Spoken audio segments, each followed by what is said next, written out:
Do you merely memorize the opening moves or do you have deeper engagement with them? That's what we are talking about in today's episode. And I will show you an example from the Caro-Kann defense where black plays the move h5. In this case, folks, the most common move is h5. I'm sure many of you Caro-Kann players know about this move, but my question is, do you merely memorize it without thinking you're playing the move, or do you know the reasons why that move is played? So let's discuss the opening ideas and connect it to the why question, folks, because this way you will retain this knowledge in your mind for a long time.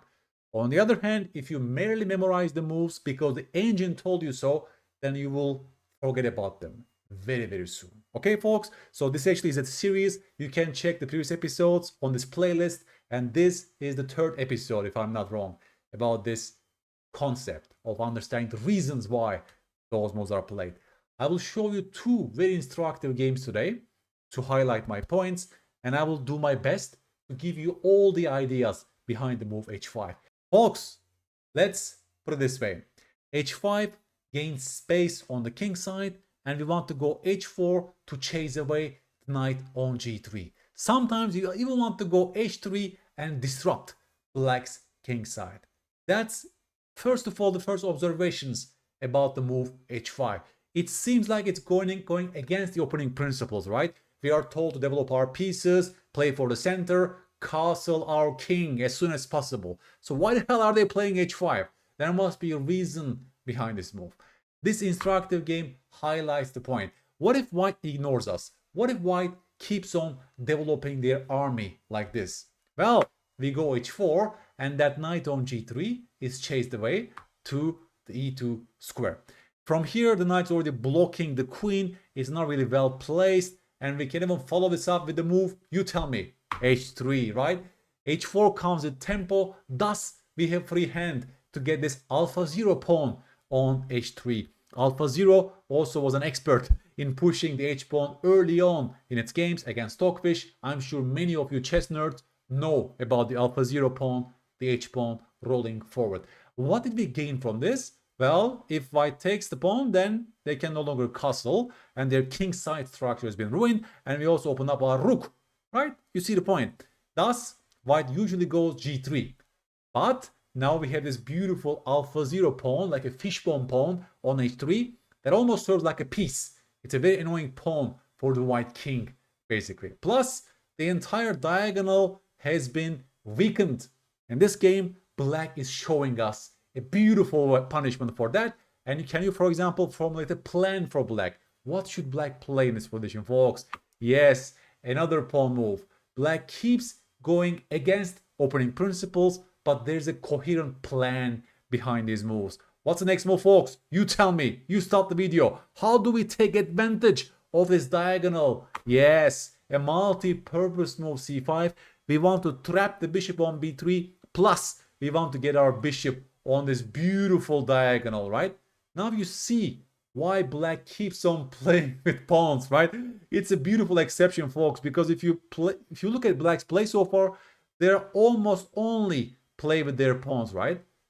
Like, as chess coaches, we are condemning such moves usually. But here, chess is a very concrete game, right? It shows us that we can start playing with the pawns early on because we have a very coherent plan. Now, white needs to deal with this problem of c4. That's why they play the move d3 in this game. But of course, we go bishop b7. And again, right? You see the effect of this knight on e2, also blocking the queen. And that knight is pinned on the rook. Beautiful. And after knight f4, you stop the video, folks. And you tell me the winning continuation. That's a beautiful calculation exercise. How does black punish the entire concept for white? You're a great player if you found the move c4, folks. c4 hits the bishop, thus forces dc, and you're a great player if you calculated the entire sequence. We take the queen with check, and this removes the guard of the knight on f3, and black is winning the game directly. Isn't it beautiful? Congratulations, if you solve the entire line in this position, you go c4, and that's how you remove the defender of that knight while also hitting the trapped bishop on b3, right? That's a beautiful concept. In the actual game, white played the move bishop b3, they lost the piece, and then comes knight e5, and the entire game is finished. After takes, they can't even hold on to their knight on f3. Another highlighted point is that, yeah, we are still seeing the effect of the pawn on h3 to create all the weaknesses on the king side. This game beautifully demonstrates, right? I love such model games because it's good to see those scenarios where everything goes in our favor, right? So we also have this dream state. That's our dream. That's exactly why we go h5, h4, and if everything goes right for us, that's our goal state, right? That's the thing that we want to achieve with black in this position. Beautiful. Keep this in mind. b5 prepares bishop b7 idea, c5 is multi-purpose, and white never has a chance to consolidate their position. Now, I will show you another model game from a different Caro-Kann structure this time, Caro-Kann Tartakover. Knight f6, this became very popular recently. After takes, we take back with e-pawn. We basically want to develop our pieces while playing with a safer king, because those double pawns will serve like a nice shield protecting our king. We are following the mainline theory. Here white usually goes queen c2 and they press on the pawn on h7. After queen c2, black first makes this check, and after knight e2, black is playing the move h5. If you're a Caro-Kann nerd, I'm sure you know this move, but if you're blindly playing it without thinking, then something is missing. This looks like a ridiculous move. Why are we weakening our king? Why don't we play the move g6 instead? Why don't we play the move h6 instead? But why specifically h5, right? And now we are talking. I will show you all the great points of this h5 move, so you will have a higher chance of applying this in your games with all the middle game ideas. Folks, after castle short, what should we play here? White is ready for this idea. Knight g3 will hit the pawn. They want to go to f5. We have to stop that. And you're a great player if you found the move h4. Immediately, we see the point of the move h5. Space gaining move on the king side. This knight becomes a terrible piece right now. Plus, we also want to play the move h3 to create further concessions on the king side. Our king is safe. Look at those pawn cover around our king. We accept the double pawns, but the trade-off being our king will be safer in this middle game. In fact, the white king might be attacked on the king side after the h3 push. That's why white usually plays h3 themselves. But the problem with this move is that this entire diagonal has been weakened on those dark squares. Plus, in some lines, we can play bishop e6, queen d7, followed by bishop takes h3 sacrifice, right? Again, shows you what a nice opening this is. That's a very interesting middle game position for black, and our king will be safer in the middle game. Knight a6 is a very typical move with this idea, okay? Bishop e3, knight c7. Black is improving their knight. Knight d5 first. You see, that's a very typical maneuver as well in this Caro-Kann Tartakover. Every single piece is developed. And here comes my question. Please stop the video here, folks. Black to play. Please formulate the plan. I will show you the effectiveness of this h4 move in this position. The induction of h4 and h3 favors black. How do we intensify our attack against the white king? And you're a great player if you found the entire plan, folks. Bishop c7 followed by queen d6, stock standard idea in this opening. Okay? And already here, the white king is facing difficulties. Notice the knight also stops bishop f4 ideas. Beautiful. If they go c4, then we'll play knight b4 and we'll grab that important bishop on d3. Beautiful. So white plays bishop e4 in this position and comes queen d6. Immediately, he's facing enormous threats of checkmate in one. That's why white is forced to play f4. But this creates one weakness on e3 and the second weakness on e4, right? That pawn can no longer cover those two squares. And white will pay for that. Now, it's transformation of advantages. By playing queen d6, you forced a concession. f4 was a clear concession for white on the king side. And see how the grandmaster takes advantage of that. Rook f3, rook e7, very typical idea. Another plan making in the middle game. Black wants to involve every single piece in this game with the move rook a e8. Bishop d3 back, rook e8. Harmony for black. Notice no one can attack the h4 pawn. H4 pawn is choking that knight. That knight is terrible. That bishop also became terrible after the push f4. Please evaluate this position, folks. That's a beautiful evaluation exercise. Black is preferred for sure. a3. White now wants to go c4 because there is no more knight b4. So prophylaxis. How do we stop the move c4 and stabilize our knight? You're a great player if you found the move b5. It's a very typical positional idea, folks. I love this game. It shows us all the beautiful things about this opening with black. Okay? Now the knight's a hero. a5. Black wants to fix the queen side even more with the push a4. You see, the 3 pawns are freezing white's majority on the queen side. Isn't it lovely? Isn't it lovely? White had an advantage on the queen side, but now it's nullified because they cannot push any of those pawns, while black can improve further. Queen d1, and now comes my question. This square was weakened, as I mentioned. How do you intensify your grip on the square e4? You're a great player again, folks, if you found the plan of f5, knight f6, and knight e4, right? We are solidifying our grip on that outpost, plus the f4 pawn is frozen, which means those pieces suck for white. It's an incredibly beautiful positional game, folks. Queen g6, see how Grandmaster is organizing his pieces on new pastures. I love this game.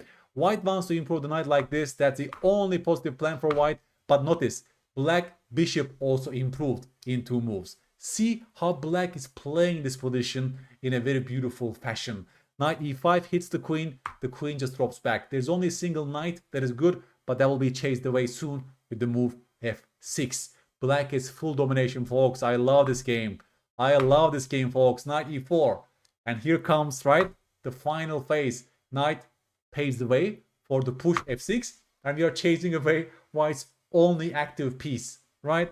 It's a beautiful game. Bishop e4, fe4. Well, now black also has this passed e4 pawn on the board, plus this bishop sucks, and we are winning 1 more pawn. So black won a pawn this position with a clear advantage. Black won the exchange, and the rest is a completely easy conversion phase for black.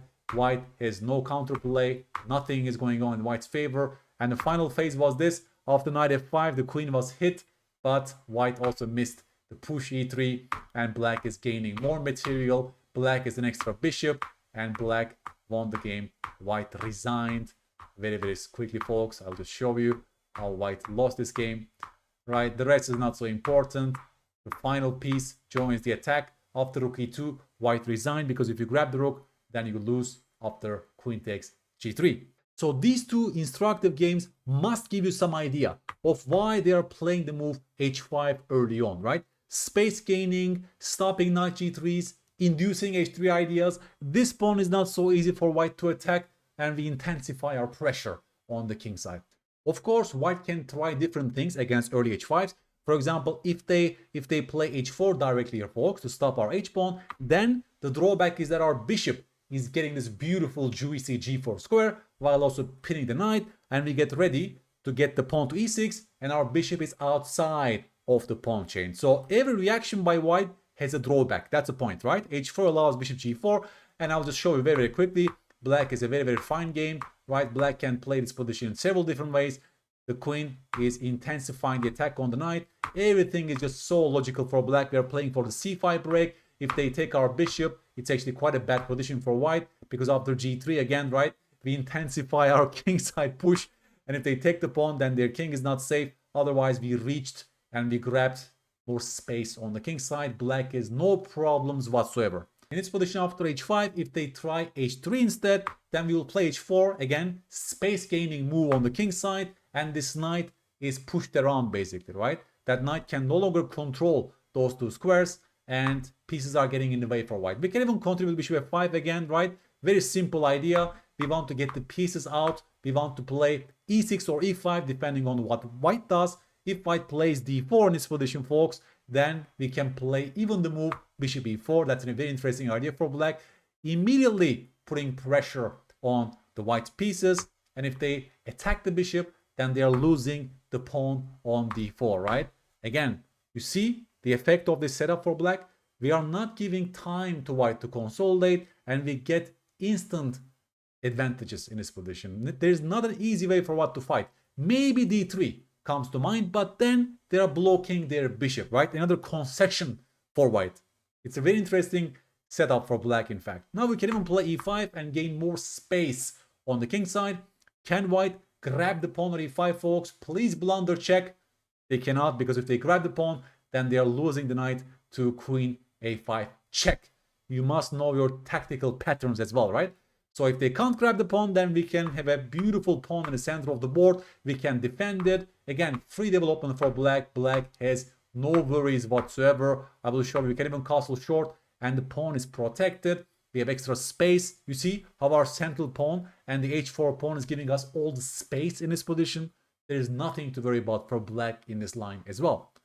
And going back to the Tartakova line, folks, if white doesn't castle short here, but if they choose this more ambitious setup of bishop e3 and castling long, then we will just leave the pawn on h5, because it's not easy for white to hit that pawn, and we organize our attack on the queen side. Now the game is becoming very sharp because the kings have castled on opposite flanks, and yet it's not easy at all for white to take advantage of the push h5, right? We also don't allow them to open up lines on the king side, and the game will be very sharp. We'll play b5 very, very soon, right? We'll play b5 very, very soon in those positions to gain this d5 outpost, and we want to open up lines on the queen side against the white king. A very sharp battle is waiting us in this middle game. And finally, I will show you one more attacking pattern in those structures in the Tartakova Caro-Kann. When white plays the move h3, this pawn itself can become the target of an attack. How do we do it? We play the move bishop b7 or bishop b6, followed by queen c8, and you see we are getting ready for the sacrifice on h3. In fact, it's not so easy for white to deal with this. If they ignore our threat, then we go ahead and sacrifice the bishop for 2 pawns. The king becomes naked. There are so many threats, such as bishop h2 check, and again, we can even get the knight on the king side very, very soon. It's not easy at all for white to deal with this position. In fact, if they go ahead and play knight f4, we can even take the knight followed by queen g4 check, and we're going to pick up the bishop on f4. So I hope this was a useful lesson for you, for those Caro-Kann players. You can apply the same lessons to different structures, by the way. Early h5, h4 pushes become more and more frequent in modern times after AlphaZero revolution, right? In this position, for example, h5, you should not blindly play the move, but you should internalize all the deep ideas behind the move, right? Space gaining move, the knight is chased around, supporting h3, all the beautiful things behind the push h5, h4. It's an idea-based move, right? So you should also get yourself used to middle game patterns and ideas. For example, here again, a beautiful multi-purpose move c5 hints at those weaknesses on this beautiful diagonal, and black is already winning after the push c5, c4. Please give me a like and subscribe if you like the video, folks, and please leave a comment on YouTube on what other move should I cover on the next episode of this series. Tell me a strange looking theoretical move that you're playing but you don't know the reasons why you're playing that move, and I will make a video about this. Okay? Just like in its early h5's Caro-Kann, I want something that is also strong, powerful, and yet controversial looking. Alright? And I will leave you again, folks, with this position that black was forming a beautiful plan to take advantage of the insertion of h4 and h3 moves on the king side, which left the white king weakened. And yes, the answer was bishop c7 followed by queen d6, and black was attacking the king on those dark squares. That's how you should study your openings, always connecting it to the middle game, always connecting it to the other parts of the game. This will lead to long-lasting learning, and you won't forget about this knowledge tomorrow. I will catch you on the next episode to help you improve your chess game. Bye-bye.